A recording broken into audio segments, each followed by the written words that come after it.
Hello, everyone, and good morning, and welcome to our recording of the findings of the 20th quarterly survey on the conditions for North-South and East-West cooperation.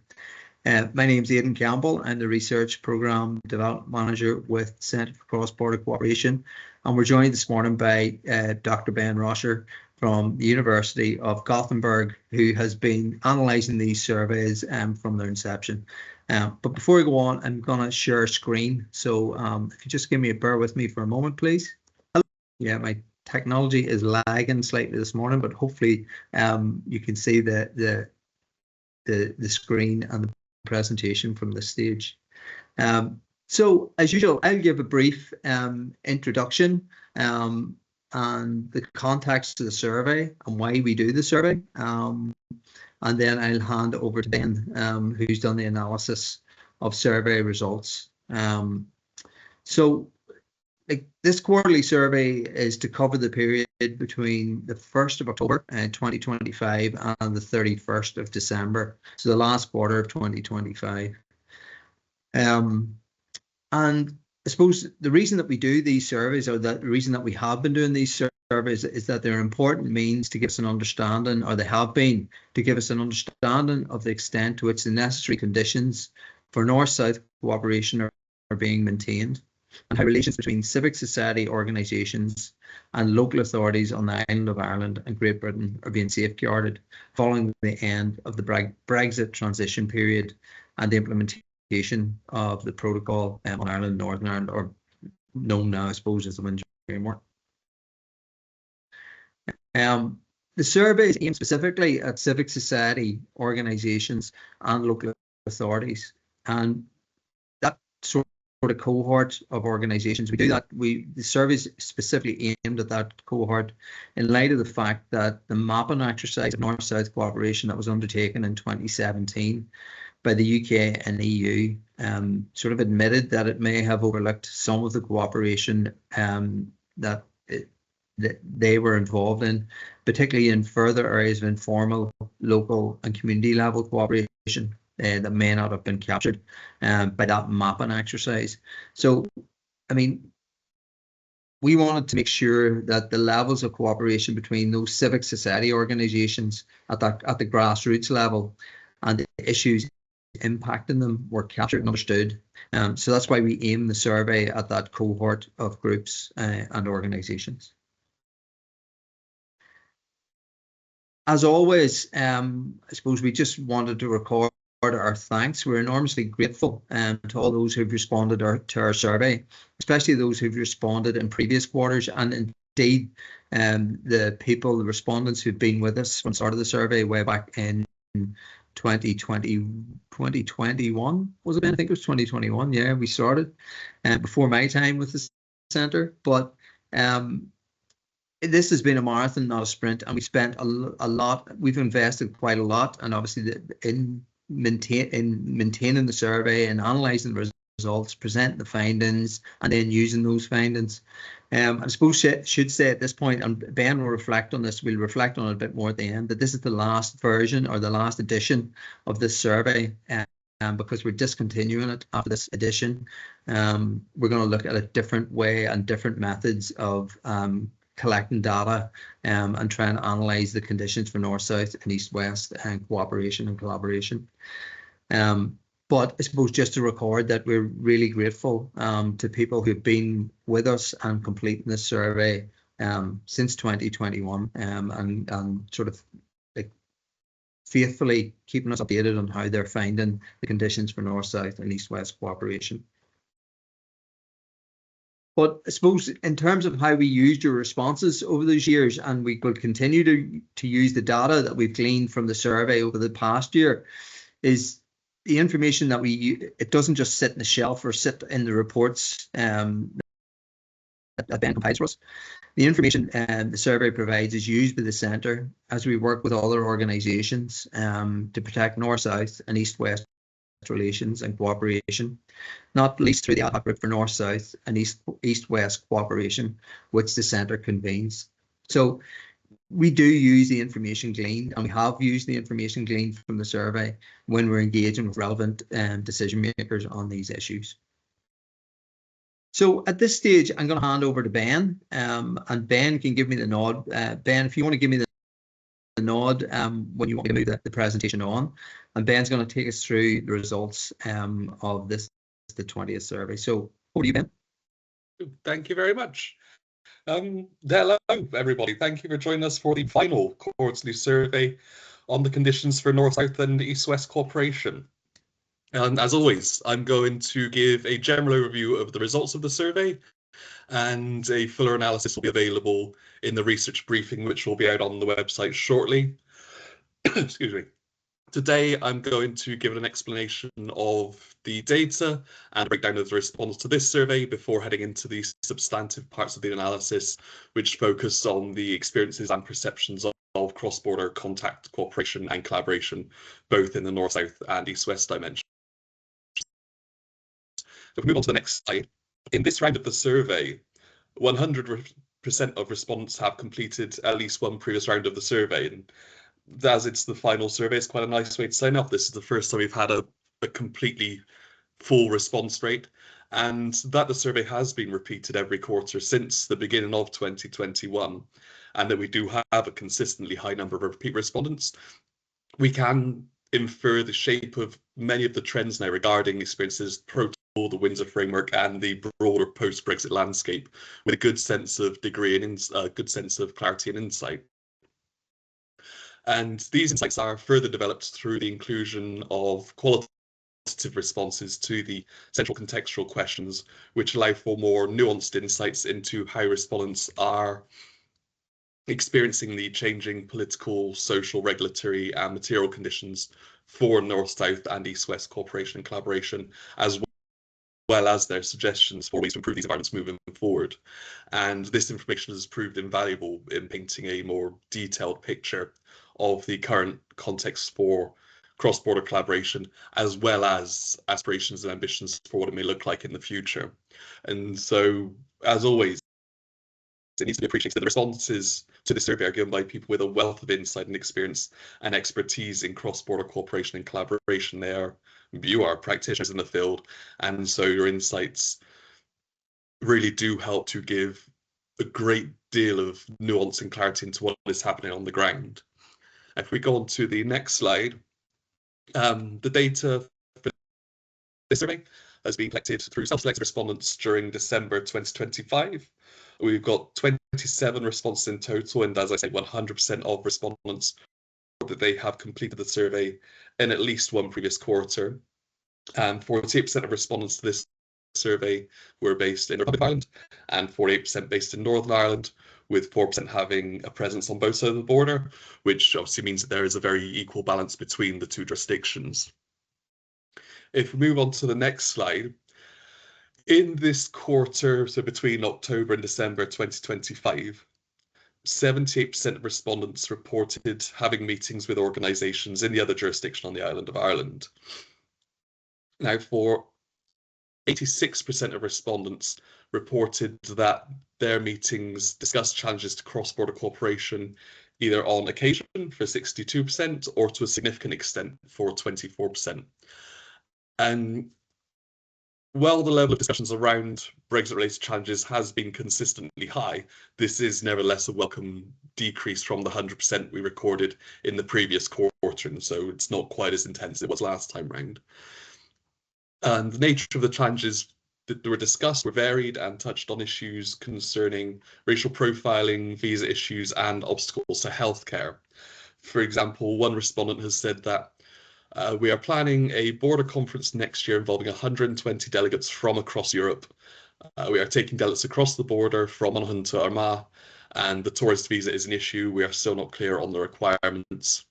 Well, another has said that there are challenges to cooperation between the two healthcare systems to deliver better outcomes to the border community, including anomalies in home care support where a carer on one side of the border does not get support to care for a family member on the other side. And so we can see that there are still issues arising essentially from Brexit. Now, at present, 78% of respondents are involved in cross-border collaborations with a partner in the other jurisdiction, and 62% of those who are presently engaged in North-South border cooperation reported that they were in receipt of funding for their projects.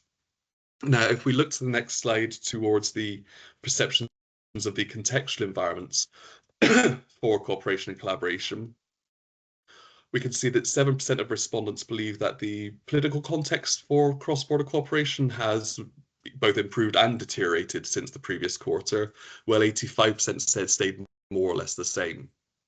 And when we've asked respondents to develop on this, many have observed that while there are several positives, many of these are piecemeal and don't necessarily come together to contribute to an overarching strategy. And one of the respondents has said that resourcing supports collaboration, and without resources, it is difficult to advance collective working.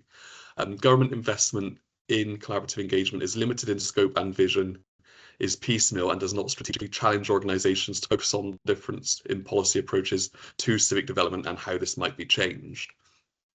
And so it's more that while there are positives, there needs to be a more coherent strategy to make sure that they're all contributing towards an overarching plan for cross-border cooperation and collaboration. If we look now towards the social context, 85% of respondents say that that has remained the same as the previous quarter, and again, 7% saying it's either deteriorated or improved. And several respondents, and this has been quite consistent over the last 6 to 9 months, several respondents have noted that ongoing racism and bigotry is having dire implications for social life across these islands. And one respondent observed that identity, race, and the far-right agenda, in addition to post-conflict and post-EU relations, has been very damaging. And another said that the interest for collaboration remains, but its energy comes from those holding the investment resources. Their political interest shape the nature and focus of collaboration.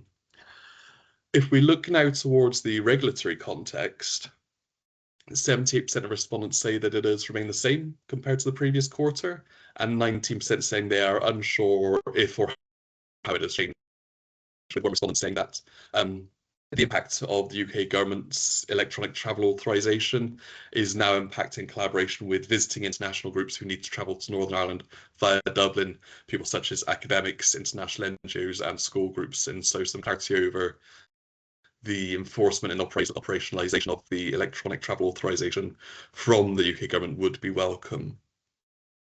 And finally, with regards to the material context for North-South collaboration, 74% of respondents believe it is the same as the previous quarter, and 11% said they are unclear as to if or how it has changed. And one respondent replied that funding is now harder to identify for North-South linkages, while another said that communities are being innovative and finding other ways to circumvent regulations. And a third has observed that from a service perspective, it is unclear to this organisation as to how it has changed. It may have for larger voluntary community service organisations that are embedded in public service supply chains, but for smaller organisations or those not partnering with other service providers, the material context has not changed so much. If we move on now towards the East-West dimension, this quarter, 44% of respondents report having meetings with organisations in Great Britain, and 67% reported that meetings with those partners in Great Britain discuss challenges to cooperation either on occasion for 50% or to a significant extent for 17%. And such challenges were predominantly focused on the issues arising from either existing or potentially divergences in legislation following Brexit, with one saying that we deal with issues around policy, and some of the issues that have been raised are concerned with different policy operating environments between areas. The Rural Needs Act, wealth building legislation, social care and housing services being operated by councils in UK and Scotland, but it's different here. And so the different levels of responsibility and organisation are feeding into certain amounts of uncertainty. This quarter, 44% of respondents say they are currently involved in collaboration with a Great Britain-based organisation, but only 25% who are engaged in these projects are receiving funding specifically for those projects, which is an unfortunate reversal on the increasing trend we've seen over the last 6 months and something that needs to be monitored moving forward. If we look towards the perceptions of the contextual environments for cooperation and collaboration in the East-West dimension, the 74% of respondents believe that the political context for East-West corporations remain the same on the previous quarter, and 15% say they are unsure if or how the context has changed. And when we've asked people to expand on these experiences, there was a mixed response with contrasting view on the UK government's engagement with Northern Ireland. One person says that they are slightly improved in tone and expectations regarding fiscal and legacy issues, and it's more solution-focused. Well, another has said that the Northern Ireland office has stepped into this space with the Connect Fund that has afforded new opportunities for East-West collaboration. If we look now towards the social context, 74% of respondents report that the social context has remained the same on the previous quarter, and 7% report a deterioration, only 4% report an improvement. And when we've asked people to develop on these experiences, one respondent said that there needs to be opportunities to join in the social and economic policy discourse around affordability and child poverty, individualism, migration and asylum seeking, and the rise of the far out society's need for social solidarity and prevention measures. So again, this is both north-south and east-west. The rise of anti-migrant rhetoric and practice is becoming a profound concern. Turning to the regulatory context, 67% of respondents say that it has remained the same over the previous quarter, but none have reported an improvement, while 15% say it has deteriorated, with one respondent reporting that the UK is feeling the impact of Brexit more and more, while Ireland, north and south, continues to benefit from the EU connection. The general disinterest in Ireland by the British government is unhelpful too. While another lamented that the UK Pride in Place Fund announcement provided opportunity to align the development focus on civic infrastructure organisations across the UK, and the decision to exclude Northern Ireland from Pride in Place is a lost opportunity. Finally, when we look towards the material context, 70% report that it has remained the same on the previous quarter, while 22% that they are unsure how the context has changed, with one respondent reporting that the Connect Fund is an excellent source of new support. So again, that is some positive to come out of this. So if we just move towards the last slide now for a conclusion, overall, this quarter has seen something of a return to the low-level stability that we'd seen throughout 2024, the first half of 2025. I think towards the end of 2025, we were starting to see some increased optimism, but that has started to tail off a little bit now. The north-south dimension remains more robust than east-west, and that has been the case for the last 5 years since we've started these surveys. And there is clearly much work that needs to be done in sustaining the common travel area, particularly given the rollout of the UK's electronic travel authorisations. But across these surveys for the last 5 years, what we've seen is that civic society organisations have proved dedicated and adaptable to the challenges thrown up by Brexit. It has been a tumultuous 5 years, to put it delicately. And we've seen across these that civic society organisations are always come up with ways to make sure they are able to work within the regulatory framework, despite the fact that it's been so constantly changing over these last 5 years. And that is nothing if not incredibly commendable. And so, as this is the final survey, I think we end by inviting respondents to offer their own final comments on the conditions for north-south and east-west cooperation and collaboration. Respondents have said that they want to highlight the impact of the EU Pact on Immigration being implemented on Ireland, and it does not seem to have considered on north-south impacts at all. Replied that there is increasing need for the two governments to focus on implementing the GFA and lead the debate on constitutional change. Brexit should be a lesson. And finally, a third has said that we have purposefully looked east-west much more because of the need to look up and out from this region to other areas to see what they are doing and how they're responding to the challenges facing rural communities in areas like health, housing, poverty, and access to transport. We have also recently attended the European Rural Parliament in Scotland, which led us connecting with groups in rural Scotland who we thought would be useful for our membership. And it was the engagement of the ad hoc group that largely encouraged and helped us to realise the potential of connections beyond this island. The Northern Ireland Office Connect Fund also helped us think about exploiting east-west connections for our work on Lough Neagh. And so we can see, despite the challenges, there are still plenty of positives coming through, and these are something that we would like to help encourage and keep developing. And so thank you to everyone who's given the time and insight to this survey over the last 5 years. Your input has been invaluable in shaping the work of the centre and how we work to influence policy across these islands. And we hope we've been able to provide some help and insight in return. And I would like to say that while this has been a live survey, it does get used for policy. Just because we're ending the survey now doesn't mean this stops being of use. We now have a 5-year consistent comprehensive artifact of Brexit and the impact of Brexit. This will be incredibly valuable for researchers and policymakers moving forward to be able to look into how things on these islands, and particularly in cross-border cooperation, north, south, and east-west, have been changed and adapted to over 5 years. It is an incredibly valuable archive, and so thank you very much for helping us be able to create and put it together, and it will be of use going forward. So thank you. Thanks, Ben. Thanks so much. I'm going to stop the share now. Just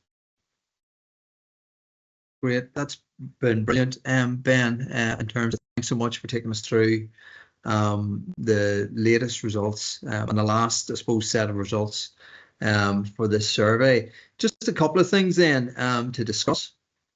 And it's something that you picked up on during your survey. There seems to be a bit of a reversal from the previous couple of quarters, where there were fewer respondents involved in East-West cooperation and the receipt of funding for that work. So that was something that obviously stood out, where there had been an improvement, and obviously the lack of funding for East-West cooperation is an issue that's been, probably fair to say, it's been something that's highlighted over, pops up periodically on the survey over 5 years.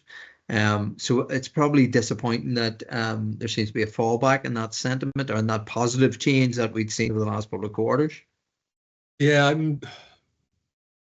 my optimistic take is that it's just a blip, because we've seen, sort of, aside from the quantitative responses, so much of the qualitative responses speak so highly about the Connect funding. So I hope that in terms of the numerical responses, this is just a blip, but that things like the Connect Fund will continue to be used and utilised in, while we're not doing these surveys, hopefully we'll continue to see an uptake, and the East-West dimension will improve as a result. Yeah, well, hopefully it will, and hopefully, as you say, it's just an anomaly for this particular quarter. The other thing that I wanted to reflect on, or one of the other things I wanted to reflect on, was around, and I know I've only been involved in the survey since I started with the centre back in sort of spring of 2024, but I suppose issues related to the common travel area, immigration, racism, the ETA, and the practical difficulties of groups engaged in North-South work. It was raised again in this quarter by groups, and those issues are issues around that area have been raised, I suppose, with increasing frequency since the summer of 2024. Is it like you've had a longer experience with the survey, obviously from the inception?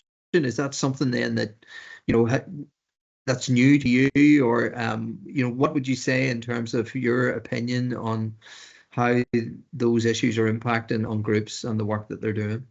It's something that's intensified over the 5 years, mainly because new policies have been introduced. Essentially just a compression effect of things have snowballed. So when Brexit first came through, so say January 2021, when the transition period ended, the common traveller was still live. EU nationals mostly applied for settled status, or in theory at least frontier worker permits. And so there weren't really too many challenges in that regard. Not to say there weren't any, but it was much smoother because, again, theoretically, there aren't any checks being made along the border. And the electronic travel authorization was nowhere near close to being rolled out. And so I think it's gradually understanding how those are bedding in over the course of the years, the frontier worker permit and the settled status, along with the fact that there has always been a hard border for third country nationals. And then that's compounded by the electronic travel authorization, which, although what we really need is more firm guidance from the UK government on how this is supposed to be implemented in Northern Ireland, because they're very clear that there is no border in the island of Ireland, which is fine. But then how are these policies supposed to work? And it leaves people in a very grey area as to what is supposed to be done and what is actually being done. And so the UK government really just needs to sort of step up and say, look, this is what's happening or this is not what's not happening, Mm. without the vagueness of we're taking back control of our borders, but there isn't a border here, which is in tension, to say the least. And so I think that we're just kind of seeing these uncertainties build up as people realize that things aren't quite as they were sold, maybe. Yeah, and I think that's fair comment. Like, I mean, that's one of the issues that has sort of been coming up periodically since the ETA was introduced, is that just that uncertainty, and groups don't know how, if they are, there was you referred to a comment in this quarter where someone is organizing a conference and they're bringing international visitors in, moving from Monaghan to Armagh as part of their event, and it's just that confusion as to well, how does the ETA work? So there is I'm not like sure general people know what's out there, but they're not sure how to operationalize it or stay on the right side. Things like the Frontier Worker Permit and settled status, because they are part of the withdrawal agreement, the Independent Monitoring Authority has competence to look at those things. I'm not sure if they do with ETA. I'm not sure if the ETA is strictly speaking part of the withdrawal agreement or if it's just emerged afterwards, and so that's something worth looking into. Okay. And the final thing I was going to reflect on was, I suppose this is the final edition of the survey, and like obviously the centre is thinking about how we monitor the conditions for North-South and East-West cooperation in the future, different ways of doing it. But you've been analysing from the first quarter, and one of the things I picked up on from the first briefing report from the first survey, there was a quote in that around the ability of actors at all levels to engage in effective North-South cooperation is always dependent on the prevailing political context. So I suppose that's just, it's true then. It's true now. It's true then, it's true now, and it always seems to be in the surveys that we've been part of working together on. People always have lots to say on the political context and how that's influencing North-South and East-West cooperation. I think how the political context changed both Ireland North and South and in the UK. There's been a lot of turnover, and obviously for most of this survey, Stormont wasn't sitting; it was collapsed. For a large part, we'd gone through however many Conservative prime ministers and then into Labour government. Obviously, we changed the Taoiseach in the South as well. So I think individually, in terms of the responsible bodies for each of the jurisdictions, is complicated enough. But given that they are changing and so haven't really been able to build solid working relationships across each other, is more challenging. And Lord, let us not live in interesting times for 5 minutes.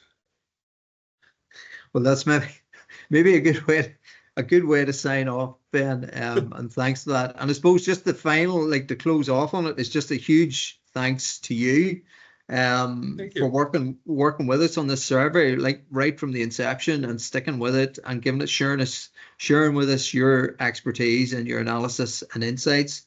And just it's again, incredibly valuable. Like I say, it makes a fantastic archive now for researchers and policymakers moving forward. This, because the survey won't be carried out anymore, doesn't mean that the work that has been done all of a sudden just stops being of value. It's an incredibly useful resource. And the final thing again is just to say a final thanks just to everyone and anyone who's ever completed the survey and sort of share their views and opinions on North-South and East-West cooperation and the practical difficulties of and how those big political issues and I suppose political turmoil at times over the past 5 years have impacted on grassroots and community groups and local authorities trying to deal with the complications of cross-border lives and enhance cross-border cooperation. So huge thanks to everyone who's been involved in the survey. And with that, I think we'll sign off and take care and thank you. Thank you very much.